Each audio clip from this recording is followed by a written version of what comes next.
વિદ્યાર્થી મિત્રો, કાર્ય ઉર્જા અને પાવરનું જે યુનિટ છે એમાં આપણે અચળ બળ દ્વારા થતું કાર્ય છે એ શરૂઆત કરી છે. તો એમાં જુદા જુદા પ્રકારના અચળ બળ આપણે જોયા. એમાં બાહ્ય બળ હોઈ શકે છે અચળ બળ તરીકે, પછી તણાવ બળ જોયું આપણે, લંબ બળ જોયું, ગુરુત્વાકર્ષી બળ જોયું. આ બધા જે છે અચળ બળના ઉદાહરણ છે. એમાં આગળ આજે એક છેલ્લું અચળ બળ આપણે ભણવાનું છે, જે ઘર્ષણ બળ. તો ઘર્ષણ બળ પણ અચળ બળ છે, જે બે સંપર્ક સપાટી વચ્ચે હંમેશા લાગે છે. એની લાક્ષણિકતાઓ આપણે જોઈ હતી. ઘર્ષણ બળ હંમેશા શું કરે છે? સ્થિત ઘર્ષણ બળ કઈ ગતિનો વિરોધ કરે? અપેક્ષિત ગતિ. અને ગતિક ઘર્ષણ બળ છે એ સાપેક્ષ ગતિનો વિરોધ કરે છે. બરાબર, તો એ આપણને ખ્યાલ છે. એ શું છે? સપાટીની જે રફનેસ છે એના કારણે ઘર્ષણ બળ છે લાગે છે. બરાબર, તો બે બળ જે ઘર્ષણ બળ અને સ્થિત અને ગતિક ઘર્ષણ બળ બંને વિશે, બંને દ્વારા કેટલું કાર્ય થાય છે આપણે જોવાનું છે આજે. બરાબર, ચલો તો પહેલા આપણે જોઈ સ્થિત ઘર્ષણ બળ વડે થતું કાર્ય. તો એના માટે એક બે બ્લોકની સિસ્ટમ મેં લીધેલી છે, બ્લોક એ અને બ્લોક બી. બંને આ રીતે ઉપર એકબીજાની ઉપર મૂકેલા છે. બરાબર, આ બંનેની જે સપાટી છે, ઘર્ષણ સમજવા માટે આ રીતે વિચારી લો કે બંને સપાટી છે એમાં દાંતા પાડી દેવી. આપણે માઇક્રોસ્કોપ લેવલે જોશો તો આ રીતની એની રફ દેખાશે. તો એને સમજવા માટે શું કરો? દાંતા વિચારી લો. આ જે દાંતા છે એના લીધે ઘર્ષણ બળ છે. આ બે એકબીજામાં શું ઘર્ષણ બળ થવાનું થાય છે? હું જ્યારે બંને ગતિ કરે છે ત્યારે આ દાંતા એકબીજામાં ફસાઈ જાય છે. એના કારણે જે ઘર્ષણ છે લાગે છે.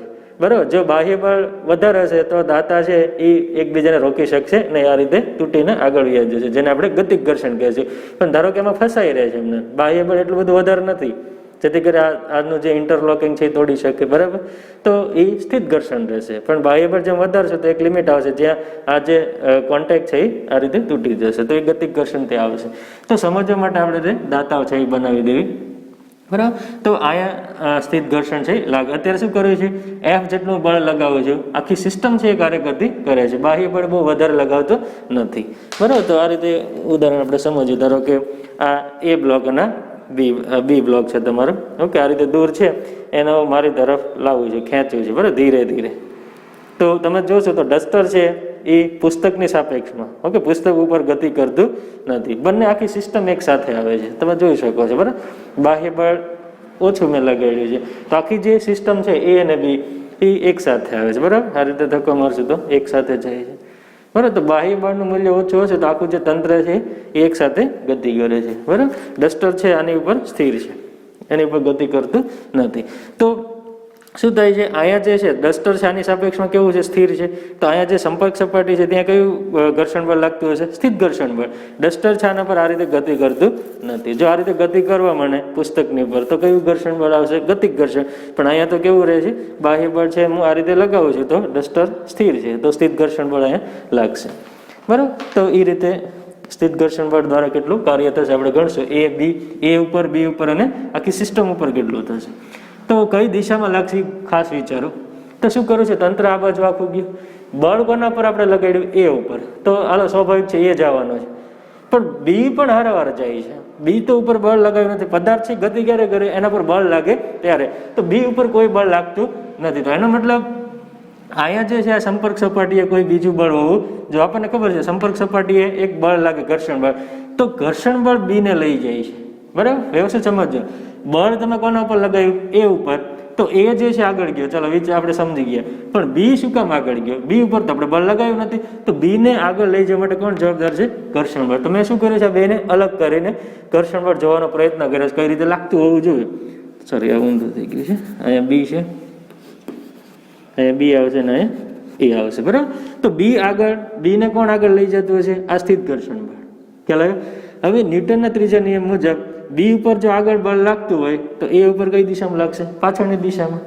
બરાબર, જેટલું એફએસ હશે એટલું જ એફએસ પાછળની દિશામાં એ ઉપર લાગશે. તો આ જે સપાટી છે ત્યાં બંને ઉપર ઘર્ષણ, સ્થિત ઘર્ષણ પર આ રીતે લાગતું હોવું જોઈએ. તો આ સ્થિત ઘર્ષણ છે એને આગળ લઈ જાય છે. બરાબર, તો ચલો એક પછી એક કાર્ય છે ગણે. તો પહેલા તમારે આ સ્થિત ઘર્ષણની દિશા છે એ ખાસ સમજવાની છે. એને તમે આગળ લઈ ગયા તો બી આગળ ગયો, તો બી ને આગળ લઈ જવા માટે કોઈક બળ જવાબદાર હોવું જોઈએ. તો એ કયું છે? સ્થિત ઘર્ષણ બળ. ચલો, તો બંનેનું સ્થાનાંતર, આખી સિસ્ટમ એક હારે જાય છે. તમે જોશો તો એક બે ગતિ નથી થતી, બે એક જગ્યાએ. તો બંને છે કેટલું ગતિ કરશે? ડી જેટલું. બંને અંતર કેટલું કાપશે? ડી જેટલું. આખી તંત્ર છે આ સેમ ડિસ્ટન્સ કાપશે, બંને હારે જ જાય છે એટલા માટે. તો બંનેનું જે સ્થાનાંતર છે એ ડી જેટલું થશે. અને દિશા કઈ છે? આ એની સ્થાનાંતરની દિશા છે. તો બંને બ્લોક ઉપર ગણી, બ્લોક એ પર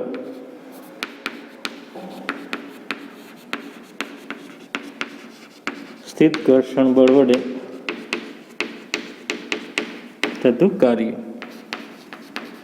અને આપણે કીધું ડબલ્યુ એ, તો સ્થિત ઘર્ષણ બળ કેટલું લાગે છે? એફએસ જેટલું. એફએસ બળ એફએસ જેટલું, સ્થાનાંતર કેટલું કરે છે? ડી જેટલું, ઇન્ટુ કોસ થીટા કેટલો છે? તો એ બ્લોક છે એના પર સ્થિત ઘર્ષણ બળ કઈ બાજુ છે? ઋણ એક્સ. એનું સ્થાનાંતર કઈ બાજુ છે? ધન એક્સ. તો ખૂણો કેટલો આવશે? 180 ડિગ્રી. તો આ થઈ જશે is equal to minus FS into D. બરાબર, આટલું કાર્ય છે ઋણ આવશે. બરાબર, ઋણ કાર્ય છે. તો એ બ્લોક ઉપર ઋણ કાર્ય થાય છે કેટલું? તો કે માઇનસ એફએસ ડી જેટલું. ચાલો આવી રીતે ગોતી નાખીએ આપણે બી બ્લોક. બ્લોક બી પર સ્થિત ઘર્ષણ બળ વડે થતું કાર્ય WB is equal to FS સ્થાનાંતર ડી ઇન્ટુ કોસ ખૂણો કેટલો થશે? 0 ડિગ્રી. બળ પણ ધન એક્સ દિશામાં લાગે છે અને સ્થાનાંતર પણ ધન એક્સ છે. બે એક સદિશો તમે ચેક કરશો સમાંતર છે, તો થીટા 0 થશે. તો આવશે એફએસ ઇન્ટુ ડી, જે કેવું કાર્ય છે? ધન. ચલો સમગ્ર તંત્ર ઉપર ગોતવી આપણે. સમગ્ર તંત્ર પર સ્થિત ઘર્ષણ બળ વડે થતું કાર્ય. તો એ પર થતું કાર્ય પ્લસ ડી પર થતું કાર્ય, તો બંને કિંમત મૂકશો તો કેટલું હશે? 0. તો વિદ્યાર્થી મિત્રો હંમેશા યાદ રાખજો, સ્થિત ઘર્ષણ બળ વડે તંત્ર પર થતું કાર્ય હંમેશા શું થશે? 0. કારણ કે જેટલા બી તંત્રમાં ઓબ્જેક્ટ હશે, જેટલા પદાર્થો, દિશા જે છે ઘર્ષણ બળની દિશા બે ઉપર કેવી હશે? પરસ્પર વિરુદ્ધ હશે. એટલે એક ધન આવશે, બીજું શું આવશે? ઋણ. અને કાર્ય હંમેશા શું થશે? 0. ઓકે, 0 કાર્ય, જે હંમેશા સાચું છે.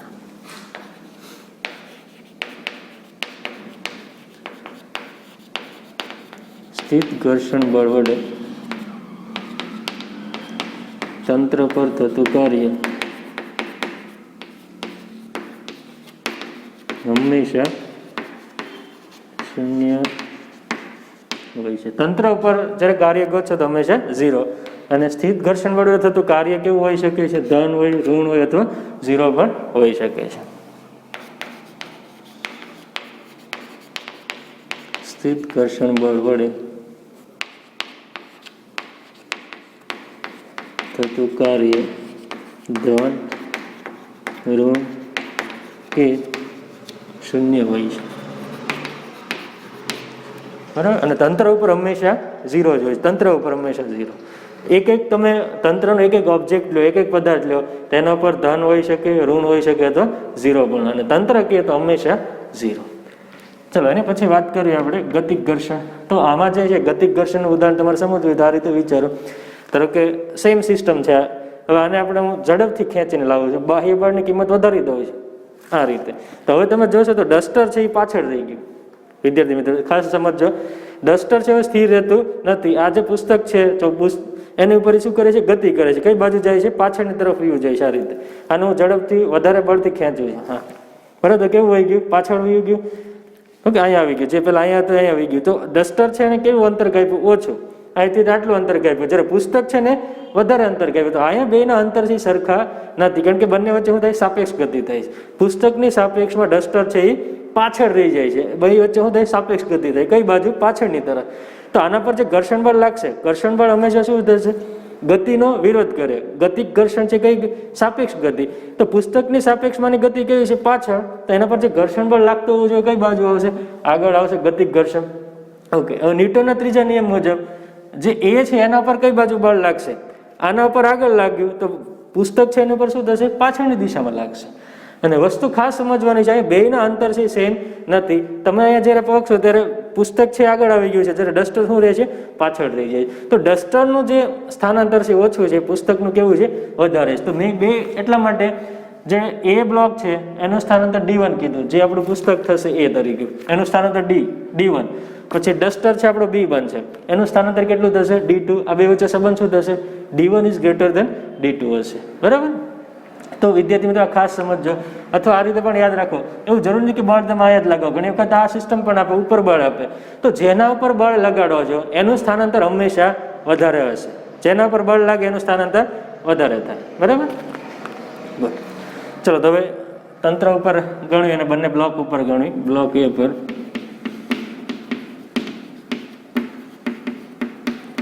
A પર થતું કાર્ય W is equal to, okay, એનું જે સ્થાનાંતર છે કઈ બાજુ છે, પાછળ, ગતિક ઘર્ષણ પાછળ છે, સ્થાનાંતર આગળ થાય છે D1 જેટલું. તો થશે Fk D1 ઇન્ટુ cos 180, એટલે આ થશે માઇનસ Fk D1. આટલું કાર્ય છે થશે, ઋણ થશે. ચલો બ્લોક B ની વાત કરીએ તો બળ છે આગળ ધન x દિશામાં લાગે, એનું સ્થાનાંતર પણ આગળ થાય છે. બ્લોક B પર થતું કાર્ય WB ઇઝ ઇક્વલ ટુ કેટલું, ગતિક ઘર્ષણ Fk જેટલું, સ્થાનાંતર D2 cos 0 ડિગ્રી. બંને સમાંતર એક જ દિશામાં છે એટલા માટે. તો આ થશે Fk D2. બરાબર. તો આ કેવું આવ્યું, ધન. તો ગતિક ઘર્ષણ વડે પણ થતું કાર્ય ધન ઋણ હોઈ શકે છે. આ ધન ઋણ. હવે વાત કરીએ સિસ્ટમ માટે શું થશે. સમગ્ર તંત્ર પર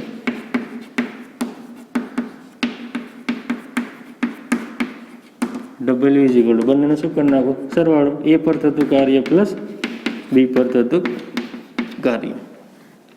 હવે A પર થતું કાર્ય આપણને મળ્યું માઇનસ Fk D1, B પર Fk D2. બરાબર. આમાંથી માઇનસ Fk કોમન લઈ લઈએ તો આ થશે minus Fk D1 minus D2. D1 છે એ મોટો છે, D1 is greater than D2 છે, એટલે આ શું આવશે ધન, અને ટોટલ કાર્ય શું થશે ઋણ. આ જે કાર્ય છે એ કેવું હશે ઋણ. બરાબર. Fk તો કેવો છે ધન જ હશે, માઇનસ ઘડીક ભૂલી જાઓ. D1 માઇનસ D2 છે કેવો આવશે પોઝિટિવ. શું કામ, તો કે D1 is greater than D2 છે, મોટામાંથી નાનું બાદ કરશે એટલે ધન આવશે, અને Fk ગુણશે અને આગળ શું છે માઇનસ. બરાબર. તો આખું જે ટોટલ કાર્ય શું થશે ઋણ. તો હંમેશા યાદ રાખજો વિદ્યાર્થી મિત્રો, જે ગતિક ઘર્ષણ છે એના દ્વારા તંત્ર પર થતું કાર્ય હંમેશા શું હોય છે ઋણ હોય. કારણ કે અમે ઉર્જાનો વ્યય થાય છે એટલા માટે. જ્યારે પણ તમે સાપેક્ષ ગતિ થશે ત્યારે એમાં અવાજ આવશે. ઉર્જા છે એ બે રીતે, અવાજ, ખસખસ અવાજ આવે છે, અને બીજું ગરમ પણ થાય છે. તો જે કાંઈ કાર્ય ગતિક ઘર્ષણ દ્વારા જે કાંઈ કાર્ય થશે એનો વ્યય થાય કેના સ્વરૂપમાં, ધ્વનિ અને ઉષ્મા રૂપે. તો હંમેશા ઋણ આવશે. આમ ગતિક ઘર્ષણ બળ વડે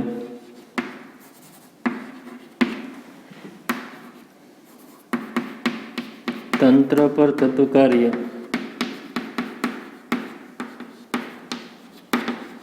હંમેશા, સ્થિત ઘર્ષણ હોય તો હંમેશા શું થશે 0, પણ ગતિક ઘર્ષણમાં 0 થતું નથી, ઋણ હોય છે.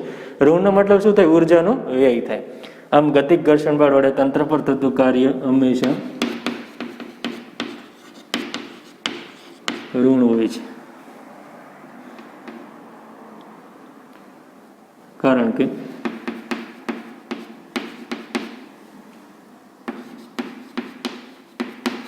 પદાર્થોની સાપેક્ષ ગતિ દરમિયાન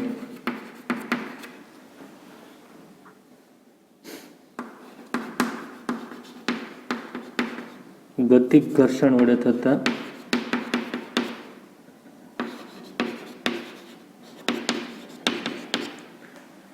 થતા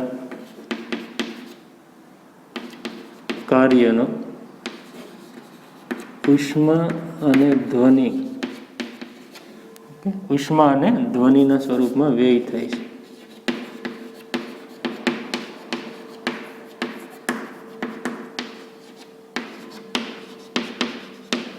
બરાબર. તો ગતિક ઘર્ષણ છે હંમેશા ઉર્જાનો વ્યય કરે છે, કેના સ્વરૂપમાં? ધ્વનિ અને ઉષ્મા ઉર્જા રૂપે, બરાબર. અને એના દ્વારા જે થતું કાર્ય છે એ ધન હોય અથવા ઋણ હોય, ગતિક ઘર્ષણ વડે. ખ્યાલ આવ્યો? તો આ થઈ ગયો અચળ બળ વડે થતા કાર્યનો ઉલ્લેખ. તો આમાં જુદા જુદા બળો છે જે આપણે યાદ રાખશું. કયા કયા અચળ બળ છે? એમાં તણાવ બળ આવશે, લંબ બળ આવશે, ગુરુત્વાકર્ષી બળ આવશે અને ઘર્ષણ બળ આવશે. અને બાહ્ય બળ પણ અચળ હોઈ શકે છે, બરાબર. મિત્રો એના પછી આપણે ચલ બળ વડે થતું કાર્ય છે એ જોઈ. જો બળ છે અચળ ન હોય તો કઈ રીતે કાર્ય ગણાય, બરાબર. તો એક એક્ઝામ્પલ એક છે, એક પદાર્થ છે અને એથી બી આપણે લઈ જાય છે, એના પર એક બળ એફ લાગે છે જે અચળ નથી, જે એક્સ અને વાય બંને સાથે બદલાય છે. એક્સ બદલાય અને વાય, તો એથી બી જશું તો એક્સ છે એ x1 થી x2 થઈ જાય છે, વાય છે y1 થી y2 થાય છે, તો બળ પણ એને અનુરૂપ બદલાશે. ઓકે. તો આવી પરિસ્થિતિમાં આપણે શું કરશું? સંકલનનો ઉપયોગ કરશું. શું કરવાનું છે? એફ ડોટ ડીએલ છે, પહેલાં સૂક્ષ્મ સ્થાનાંતર માટે કાર્ય છે ગણો. એથી તમે ડીએલ જેટલું સ્થાનાંતર લો. આ ડીએલ સ્થાનાંતરમાં તમે કાર્ય છે અચળ લઈ શકો છો, બરાબર. આનું લોજિક આવું છે. ડીએલ સ્થાનાંતર માટે પહેલાં કાર્ય ગણી નાખો, તો એ કાર્ય જે છે કેટલું થશે? F dot DL. આ રીતે આપણે કાર્ય ગણશું. પછી આખો જે માર્ગ છે એથી બી એને આપણે ડીએલમાં ભાગ પાડી દીધા. પહેલા ડીએલમાં ગણો, બીજા ડીએલમાં, ત્રીજા ડીએલમાં, ચોથા એથી બીમાં જેટલા બી અસંખ્ય ડીએલ હશે. ડીએલ એટલે એક ઝીરો, ઓકે, સૂક્ષ્મ સ્થાનાંતર છે. આ દરમિયાન તમે બળ છે અચળ લઈ શકો. અને અચળ બળ માટે આપણે કાર્યનું સૂત્ર ખબર છે, DW. એફ અચળ બળ હોય તો તમે આ વાપરી શકો છો, એફ ડોટ ડી. હવે ડીની જગ્યાએ શું આવશે? ડીએલ આવશે, એફ ડોટ ડીએલ. પછી શું કરો? બધા આવા જે સૂક્ષ્મ કાર્ય જે આવે છે DW એને બધાનો સરવાળો કરી નાખો એટલે ટોટલ કાર્ય મળશે. પણ આવું કરવાની જરૂર નથી. આપણી એક મેથેમેટિક્સમાં એક ટૂલ છે, સરવાળાની જગ્યાએ તમે શું કરી નાખો? સંકલન કરી નાખો. સૂક્ષ્મ સ્થાનાંતર છે એને તમે સંકલન એટલે એક પ્રકારનું ભેગું કરવું, સરવાળા જેવું જ થયું. તો આ જે DW આવ્યું એનો શું કરી નાખો તમે? સરવાળો. તો W ઇઝ ઇક્વલ ટુ સંકલન ઓફ DW. ક્યાંથી ક્યાં? તો A થી B સુધી. પછી DW ની શું કરો? કિંમત મૂકો, એફ ડોટ ડીએલ, બરાબર. એ અને બી શું છે? બિંદુના યામ છે. એના યામ શું થશે? x1 y1, બીના યામ શું થાય? x2 y2. તો આ જે લોજિક છે ખૂબ જ અગત્યનું. સૂક્ષ્મ સ્થાનાંતર દરમિયાન તમે શું લઈ શકો? અચળ લઈ શકો છો. તો અચળ બળ માટે તો આપણી પાસે સૂત્ર છે એફ ડોટ ડીએલ, બરાબર. અને પછી આવા જે આખો સમગ્ર ભાગ છે એને આપણે ડિવાઈડ કરી દીધો, ભાગ પાડી દીધા. અને બધા જે સૂક્ષ્મ સ્થાનાંતર દરમિયાન જે કંઈ કાર્ય થશે એને પછી શું કરી નાખો? ભેગું કરી નાખો. ભેગું કરવું એટલે શું કરું? સંકલન કરું. તો આ એનું શું કરી નાખ્યું આપણે? સંકલન. A થી B, બરાબર. તો A થી B સુધી કેટલું કાર્ય થશે આપણને મળી જ જશે. કોના દ્વારા? ચલ બળ દ્વારા. તો ત્યાં આપણે સંકલનનો યુઝ કરવો પડશે. જ્યારે બળ અચળ નથી ત્યારે આપણે સંકલનનો ઉપયોગ કરશું, બરાબર. ડીએલ છે એ સૂક્ષ્મ સ્થાનાંતર સદિશ છે, જેને તમે 3 ડાયમેન્શનમાં આ રીતે લખી શકો, dxi કે પ્લસ ડીવાય કે પ્લસ ડીઝ કે કેપ, બરાબર. એ સ્થાનાંતરનો સદિશ છે. તો આ સૂત્ર છે યાદ રાખજો, ચલ બળ માટે થતું કાર્ય. આનું જે ઉદાહરણ છે ચલ બળનું, તો બાહ્ય બળ પણ ચલ બળ હોઈ શકે છે. અને આગળનો જે ટોપિક છે એમાં આપણે સ્પ્રિંગ બળ વડે થતું કાર્ય છે જોવાનું. તો સ્પ્રિંગ બળ છે એ આપણને ખ્યાલ છે, એફ ઇઝિકલ શું હોય છે? Minus kx. એફ છે કોનું વિધેય થાય? એક્સનું. સ્પ્રિંગનું સંકોચન અને એનું જે એક્સપાન્ડ છે એની ઉપર આધાર રાખે છે, એટલા માટે આ ચલ બળ છે. તો આના દ્વારા થતું કાર્ય જ્યારે આપણે ગણશું ત્યારે સંકલનનો યુઝ કરશું, સ્પ્રિંગ બળ દ્વારા થતું કાર્ય, બરાબર. જે આગળનો ટોપિક છે પછી આપણે કરશું. તો અત્યારે હાલ પૂરતાનું સૂત્ર યાદ રાખી લો. ચલ બળ દ્વારા થતું કાર્ય ગણવું હોય ત્યારે શું કરવાનું? સંકલનનો યુઝ કરશું. એફ ડોટ ડીએલ શું દર્શાવે? સૂક્ષ્મ કાર્ય, ડીએલ સ્થાનાંતર પછી એનું સંકલન છે. ચલો એની પછીનો વિદ્યાર્થી મિત્રો ટોપિક છે આપણો બળ સ્થાનાંતર. બળ વિરુદ્ધ સ્થાનાંતરનો જે આલેખ છે એ આલેખ દ્વારા ઘેરાતું ક્ષેત્રફળ શું દર્શાવે? જે ગતિના વાળા પાઠ હતા તમે એમાં જોયું હશે, બરાબર. આલેખ દ્વારા ઘેરાતું ક્ષેત્રફળ કઈ રીતે ગણે? ધારો કે વી વિરુદ્ધ ટી નો આલેખ હોય એના દ્વારા ઘેરાતું ક્ષેત્રફળ આપણને શું આપશે? સ્થાનાંતર આપશે, બરાબર. અને એનું સ્થાનાંતર અને અંતર આપશે. તો એ જ વસ્તુ અહીંયા પણ છે. એફ વિરુદ્ધ એક્સ નો આલેખ છે એના દ્વારા ઘેરાતું ક્ષેત્રફળ ગણવું છે. તો કઈ રીતે ગણશું? તો શું કરવાનું વિદ્યાર્થી મિત્રો? આ જે છે એફ છે એના સ્થાનાંતરની અક્ષ છે. જે પહેલો પોઈન્ટ ધારો કે એક આલેખ છે A થી B અને C થી D, ABCD આ રીતનો આખો આલેખ છે. તો પહેલો પોઈન્ટ અને છેલ્લો પોઈન્ટ છે એને શું કરો? એક્સ અક્ષ સાથે જોડી દો. આ રીતનો આપણો આલેખ છે. તો પહેલો પોઈન્ટ અને છેલ્લો પોઈન્ટ A અને D એને આલેખ એક્સ અક્ષ સાથે જોડી દેવાનો આ રીતે, એટલે આપણો આલેખ છે બંધ બનશે. હવે આલેખ દ્વારા ઘેરાતું ક્ષેત્રફળ એટલે આ બધું, આ ક્ષેત્રફળ. તો આ ક્ષેત્રફળ આપણે ગણવાનું છે, બરાબર. તો શું દર્શાવે? પહેલાં તો શું દર્શાવશે આપણે વિચારી જોઈએ. તો ધારો કે આ જે છે આ પહેલો આ ભાગ છે, આનું આલેખ, આનું ક્ષેત્રફળ ગણો તો કેવો આકાર છે? આ ચોરસ. તો ચોરસનું ક્ષેત્રફળ શું? તો લંબચોરસ છે, તો લંબાઈ ગુણ્યા પહોળાઈ. આ એની લંબાઈ થશે, કેટલી છે? x. પહોળાઈ કેટલી છે? પહોળાઈ શું દર્શાવે છે? f. તો આ થશે બળ ગુણ્યા એની જે પહોળાઈ છે શું દર્શાવે છે? બળ. અને આ શું દર્શાવે? સ્થાનાંતર. એટલે કે બળ ગુણ્યા સ્થાનાંતર શું થશે? બળ ગુણ્યા કોઈ પણ આલેખ હોય, બળ વિરુદ્ધ સ્થાનાંતરનો આલેખ હોય, એનું તમે ક્ષેત્રફળ ગણશો આલેખ દ્વારા ઘેરાતું હોય તો તમને શું મળશે? બળ ગુણ્યા સ્થાનાંતર. અને બળ ગુણ્યા સ્થાનાંતર એટલે કઈ ભૌતિક રાશિ? કાર્ય. બરાબર. તો હંમેશા યાદ રાખજો, બળ વિરુદ્ધ સ્થાનાંતરના આલેખ દ્વારા ઘેરાતું ક્ષેત્રફળ શું આપે? કાર્ય આપે. આમ બળ વિરુદ્ધ સ્થાનાંતરના આલેખ દ્વારા ઘેરાતું ક્ષેત્રફળ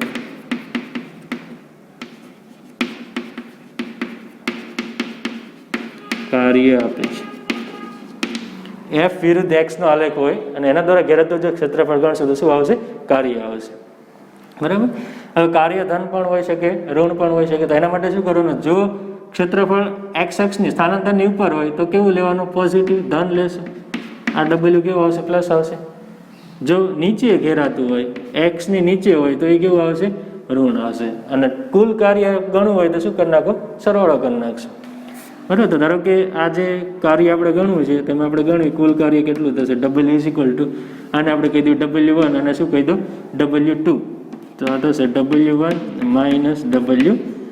આ રીતનું થશે કુલ કાર્ય. W1 ક્યાં છે? ઉપર છે, તો એને આપણે કેવું લેશું? ધન. W ક્યાં છે? નીચે. W2 નીચે છે, તો એને કેવું આપવાનું? માઇનસ આપવાનું. ચલો હવે W1 ગણવી તો આલેખ દ્વારા કેવો આકાર છે? જાણીતા આકારમાં તમારે એને વિભાજિત કરી દેવાનું. લંબચોરસ છે, લંબાઈ ગુણ્યા પહોળાઈ. બરાબર. લંબાઈ કેટલી? x. પહોળાઈ કેટલી? f.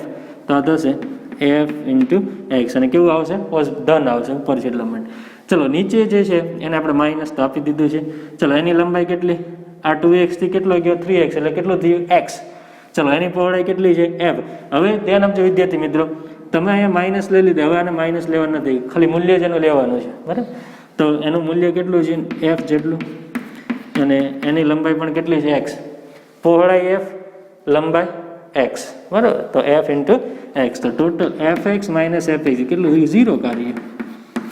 તો આ આલેખ જે છે એના પરથી આખું જે કાર્ય બળ વડે થતું જે કાર્ય છે પદાર્થ પર કેટલું છે? 0 છે. હવે ખાલી a થી b પૂછે, ધારો કે a થી b દરમિયાન કેટલું કાર્ય થશે? a થી b એટલે શું થઈ ગયું? W1. તો એ કેટલું થશે? f into x greater than 0 ધન આવશે. ધારો કે એમ કે પદાર્થ ઉપર c થી d કેટલું કાર્ય થાય છે? c થી d. આ જે છે કાર્ય ક્યાંથી ક્યાં છે? a થી b છે. જ્યારે આ જે કાર્ય છે એ ક્યાંથી ક્યાં આપણે ગણ્યું? a થી d. a થી d. a થી d સુધી કેટલું કાર્ય થશે? હવે ધારો કે W2 પૂછે. W2 એટલે ક્યાંથી ક્યાં થશે? C થી D.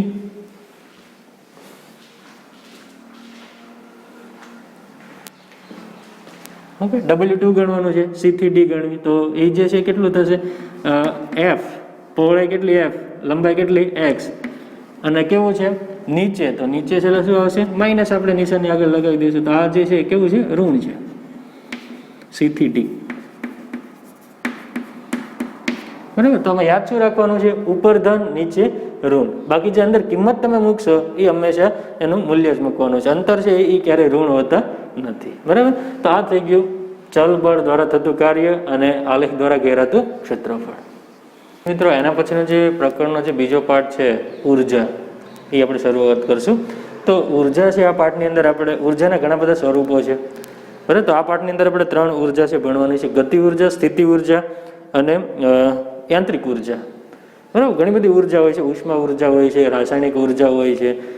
તો એ બધા આ પાઠની અંદર આપણે ચર્ચા નથી કરવાની. આપણે જે ભણવાની છે 3 પ્રકારની ઉર્જા ભણીશું: ગતિ ઉર્જા, સ્થિતિ ઉર્જા અને યાંત્રિક ઉર્જા. અને ત્રણેય વચ્ચે સંબંધ હોય છે અને એનો કાર્ય સાથે શું સંબંધ છે. બરાબર. પછી તો આ પાઠની અંદર આટલી વસ્તુ છે. આપણે આ 3 પ્રકારની ઉર્જા ભણી. તો પહેલી શરૂઆત કરીશું આપણે ગતિ ઉર્જા.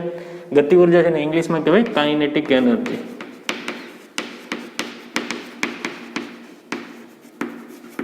તો કાઇનેટિકનો આપણે કે લીધો છે એટલા માટે ગતિ ઉર્જાની સંજ્ઞા આપણે બનાવશું કે. તો એની પહેલા વ્યાખ્યા આપણે સમજવી. ગતિ ઉર્જા એટલે છે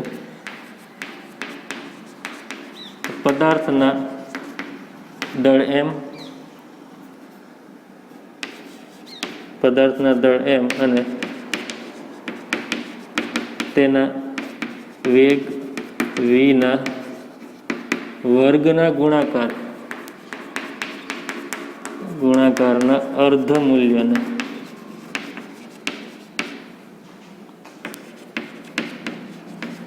પદાર્થની ગતિ ઉર્જા કહે છે. બરાબર. તો પદાર્થનું દળ અને એના વેગનો વર્ગ, એનો ગુણાકાર અને એનું કેવું મૂલ્ય? અર્ધ મૂલ્ય. આને શું કહેવાય? પદાર્થની ગતિ ઉર્જા. તો ધારો કે કોઈ m દળનો પદાર્થ છે, એની પાસે કેટલો વેગ છે? v જેટલો. તો આની ગતિ ઉર્જા છે આપણે આ રીતે વ્યાખ્યાયિત કરીશું, એનું દળ અને એનો વેગનો વર્ગ, બેનો ગુણાકાર અને એનું અર્ધ મૂલ્ય 1/mv². બરાબર. તો આ થઈ ગયો ગતિ ઉર્જાનું સૂત્ર 1/2 mv². ચલો આનો એકમ જે છે SI એકમ લખો. SI એકમ થશે જૂલ, જે સાયન્ટિસ્ટની યાદમાં છે. બરાબર. ઉર્જાનો કોઈ પણ પ્રકારની ઉર્જા હોય એનો એકમ શું થશે? જૂલ. એ રાસાયણિક ઉર્જા, સ્થિતિસ્થાપક, કોઈ પણ પ્રકારની એનો ઉર્જાનો એકમ શું થશે? જૂલ. આ સાયન્ટિસ્ટની યાદમાં જૂલ છે, એને આપણે દર્શાવશું જે દ્વારા. અને આ સૂત્ર ઉપરથી તમે એનો એકમ બનાવશો તો આના પરથી એનો એકમ બનશે m એટલે કિલોગ્રામ, v મીટર પર સેકન્ડ સ્ક્વેર, એટલે થશે મીટર સ્ક્વેર પર સેકન્ડ સ્ક્વેર. તો આને જ આપણે શું કહેવી છે? જૂલ. કેજી મીટર સ્ક્વેર પર સેકન્ડ સ્ક્વેર, એના જ આપણે નામ આપ્યું સાયન્ટિસ્ટની યાદમાં જૂલ. બરાબર. હવે એક આ સૂત્ર છે અને એક બીજું વેગમાનના સ્વરૂપમાં પણ ગતિ ઉર્જા તમે લખી શકો છો. તો ઘણી વખત આનો પણ આપણે યુઝ કરશું. તો વેગમાનના સ્વરૂપમાં આને શું કર્યું? ઉપર નીચે હું m વડે ગુણી નાખું છું, તો આ થશે m²v²/m. ઉપર નીચે મેં શું કર્યું? m વડે ગુણેલું છે, બીજું કાંઈ નથી કર્યું. તો આ તમે જોશો m × v એટલે શું કહેવાય? પદાર્થનું વેગમાન જે આપણે ભણી ગયા. તો આ થઈ ગયું 1/2, અને આ રીતે લખીએ કે mv²/m. m × v એટલે શું થઈ ગયું? વેગમાન. તો આ ગતિ ઉર્જાનું બીજું સૂત્ર આવી ગયું p²/2m. તો ઘણી વખત વેગમાન આપણને આપ્યું હોય તો પણ પદાર્થની ગતિ ઉર્જા ગોતી શકાય છે p²/2m નો યુઝ કરીને. ચલો આની પછી ઉદાહરણ એક જોઈ 6.3. તો ઉદાહરણ 6.3 છે, એમાં એક સાયકલ સવાર છે, પોતાની સાયકલ છે રસ્તા પર ચલાવે છે અને કેટલું અંતર કાપે છે? 10 મીટરનું અંતર કાપે છે. આ દરમિયાન રસ્તા અને સાયકલનું જે ટાયર છે એની વચ્ચે જે ઘર્ષણ લાગે છે એ આપણને આપ્યું છે. કેટલા ન્યૂટનનું લાગે છે? 200 ન્યૂટનનું. બરાબર. અને ગતિક ઘર્ષણ છે. કયું ઘર્ષણ છે? ગતિક. તો ગતિક ઘર્ષણ હંમેશા ખબર છે ગતિની વિરુદ્ધ દિશામાં છે, એટલે કે જે સ્થાનાંતર અને બળ વચ્ચેનો જે ખૂણો હોય હંમેશા 180 રહેશે. તો સાયકલ ઉપર રસ્તા વડે થતું કાર્ય અને રસ્તા પર સાયકલ વડે થતું કાર્ય આપણે ગણવાનું છે. તો પહેલા સાયકલ પર થતું કાર્ય ગણવી રસ્તા વડે. તો આ થશે f × d × cos 180. બરાબર. ગતિક ઘર્ષણ અને સ્થાનાંતર હંમેશા પરસ્પર વિરુદ્ધ હોય છે, એટલા માટે. ચલો f આપણને આપ્યું છે 200, સ્થાનાંતર 10, cos 180 ઓકે માઇનસ, તો આ થશે -2000 જૂલ. કાર્યનો એકમ પણ જૂલ છે અને ઉર્જાનો એકમ પણ જૂલ છે, કારણ કે કાર્ય ઉર્જાનું રૂપાંતર જ શું થાય છે? કાર્યમાં થાય છે. આપણે હમણાં આગળ જોઈશું. કાર્ય અને ઉર્જા એકબીજાના ટ્રાન્સફરન્ટ છે. કાર્યનું રૂપાંતર ઉર્જાનું રૂપાંતર કાર્યમાં કરી શકાય છે. ચલો આ થઈ ગયું 200 જૂલનું, 2000 જૂલનું કાર્ય થશે. ચલો હવે રસ્તા ઉપર કેટલું કાર્ય થશે? તો એના માટે આપણે જોઈએ તો W = ચલો એના પર ન્યૂટનના ત્રીજા નિયમ મુજબ ઘર્ષણ બળ તો આટલું જ લાગવાનું છે, F જેટલું. પણ એનું સ્થાનાંતર છે એ કેટલું હોય છે? 0. સ્થાનાંતર કેટલું થશે? 0 × cos થીટાનો થીટા આપણે રાખી દઈએ તો 180 મૂકી દો, તો સ્થાનાંતર 0 છે, તો કાર્ય પણ કેટલું થશે? 0. તો રસ્તા ઉપર કોઈ કાર્ય થતું નથી, કારણ કે રસ્તો છે એ તો તેનો ત્યાં છે, એનું કોઈ સ્થાનાંતર થતું નથી. સાયકલ છે આગળ પાછળ આગળ જાય છે. બરાબર. રસ્તો તો તેનો ત્યાં જ છે, એટલા માટે રસ્તા પર થતું કાર્ય 0 થશે. ચલો એની પછી ઉદાહરણ 4 છે એ જોઈએ. એક ગોળી, એક બુલેટ છે, એને એક બ્લોક ઉપર ફાયર કરવામાં આવે છે. બ્લોકની જાડાઈ આપણને આપી છે 2 સેન્ટીમીટર. એક જાડો બ્લોક છે, એની ઉપર એક બુલેટ છે ફાયર કરવામાં આવે છે. બુલેટનું દળ આપ્યું છે 50 ગ્રામ. કેટલા વેગથી ફાયર કરે છે? 200 મીટર પ્રતિ સેકન્ડની સ્પીડથી એને ફાયર કરે, એટલે ઝડપથી. હવે જ્યારે બહાર નીકળશે ત્યારે એનો વેગ આપણને ખબર છે ઘટી જવાનો છે. બરાબર. 200 એનો વેગ નહીં, બહાર આવશે કંઈક ઓછો થશે. તો પહેલાં એનો વેગ v1 હતો, v1 માંથી એવો વેગ કેટલો થશે? v2 થઈ જશે. બરાબર. તો બહાર નીકળે ત્યારે એનો વેગ કેટલો હશે, એટલે કે 200માંથીનો વેગ કેટલો થઈ ગયો હશે એ આપણે ગોતવાનો છે.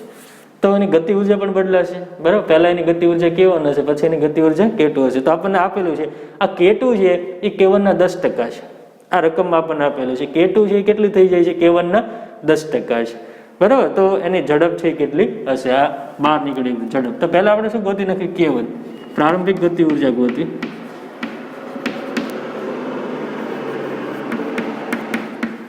બુલેટની પ્રારંભિક ગતિ ઉર્જા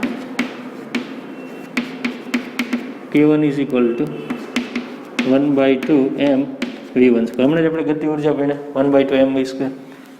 આ થશે 1/2 m આપણને આપ્યું છે 50 ગ્રામ, એને કિલોગ્રામમાં કન્વર્ટ કરશું 10⁻³ ચલો v1 આપણને આપ્યું છે 200, એટલે કાને આ રીતે લખી શકું 2 × 10⁻² એનો સ્ક્વેર. આ થશે 1/2 આ 50 10⁻³ અહીંયા વર્ક કરો એટલે આ થઈ છે 4 10⁻⁴. તો આ કેન્સલ, આ થઈ ગયું 2 5 × 2 = 10 અને આ 10 5 × 2 = 10 એટલે આ થઈ ગયું 100 અને આ 10⁻⁴ એટલે એને લખીએ કે 10⁻⁶ 10⁻³ એટલે 10⁻³ જૂલ. બરાબર. એટલે 1000 જૂલ એની પ્રારંભિક ગતિ ઉર્જા છે. 10⁻³ લખો તો 1000 લખો. ચલો હવે એની અંતિમ જે છે એ ગોતી નાખવી. અંતિમ ગતિ ઉર્જા 10⁻³ એટલે કેટલું થઈ ગયું, 1000 જૂલ. તો અંતિમ ગતિ ઉર્જા K2 છે આના કેટલા 10% છે. 10% એટલે 10/100. કોના તો કે 1000 તો 1 અને આ 2 મીંડા કેન્સલ થશે એટલે આ થશે 100 જૂલ. બરાબર. તો જ્યારે બહાર નીકળશે પહેલા એની ગતિ ઉર્જા કેટલી હતી 1000, 1000માંથી એની ગતિ ઉર્જા કેટલી થઈ ગઈ 100 જૂલ થઈ ગઈ. તો એની ઝડપ કેટલી હશે, એની સ્પીડ કેટલી હશે એ આપણે ગોતવાનું છે. તો ગતિ ઉર્જા આપી છે અને સ્પીડ પૂછી છે તો ગોતી શકાશે. તો એના પરથી K2 ઇઝ ઇક્વલ ટુ શું હશે 1/2 m v2 સ્ક્વેર. આમાંથી v2 ને કરતા બનાવી લઈએ. v2 is equal to 2K2/m. તેથી v2 બરાબર વર્ગમૂળમાં 2K2/m. તેથી વીટામાં બધી કિંમત મૂકવી. 2K2 આપણને ગોત્યું આપણે 100. K2 કેટલું મળ્યું 100 જૂલ. m છે એ 50 ગ્રામ છે એના કિલોગ્રામ ઘન 10⁻³. તો આનો જ્યારે જવાબ તમે વિદ્યાર્થી મિત્ર આપશો તો આવશે 63.2 મીટર/સેકન્ડ. બરાબર. એટલે કે 200માંથી એની જે ઝડપ છે કેટલી થઈ ગઈ 63.2 મીટર/સેકન્ડ. બરાબર. હવે કેટલા પ્રતિશત એની ઝડપ ઘટે છે એ ગોજો. ગતિ ઉર્જા કેટલા ટકા ઘટી જાય છે 10%. ગતિ ઉર્જા કેટલી 10% ઘટે છે. તો એની જે ઝડપ છે એ કેટલા પ્રતિશત ઘટે છે. બરાબર. એ તમે ગોતજો.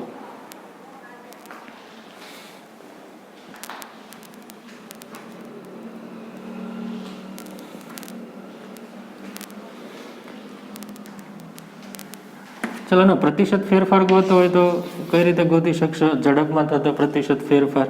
તો પ્રતિશત ફેરફાર એટલે v2 - v1/v1 × 100 પ્રતિશત.